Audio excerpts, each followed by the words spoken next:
Medyo maingay, hindi ba kamahalan? Ang mga bagong pantas ng Songyungwan ay nagsasagawa ng pagtitipon buong gabi. Napakalikot nila. Siya nga pala. Ang balita ko, nag-aral din kayo sa Songyungwan, kamahalan. Gayunpaman, nakalulungkot na baka isa sa mga lasing na pantas ang gayumahin ng gumiho. Hindi mo ba narinig ang tungkol doon? Ang balita ko, may isang halimaw na kumakain ng atay ng tao na gumagala rito sa syudad. Mabilis niyang nagagayuma ang mga tao dahil sa angkin niyang kagandahan. Pero ang totoo, isa siyang lobo na ilang siglo nang namumuhay. Kung totoo man ang bulong-bulungan na yan, kung ganun mula ngayon, titigilan ko na ang pagpunta rito sa bahay ng mga kiseng. Ano? Anong ibig mong sabihin? Kapag tumigil ka sa pagpunta rito, ano pang dahilan namin para manatili rito?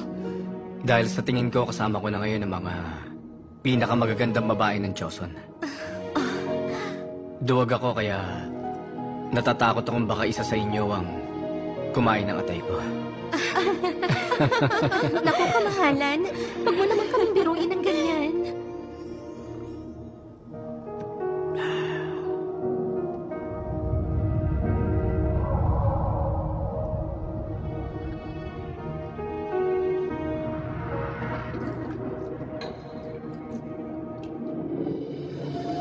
Pinanganak kang halimaw pero pinangarap mong maging tao.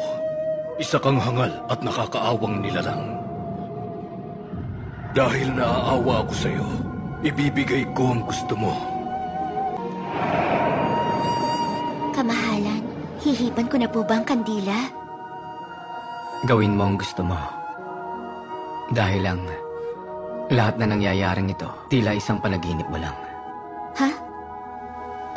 Anong sinasabi mo? Hindi mo ako maaalala pagkagising mo.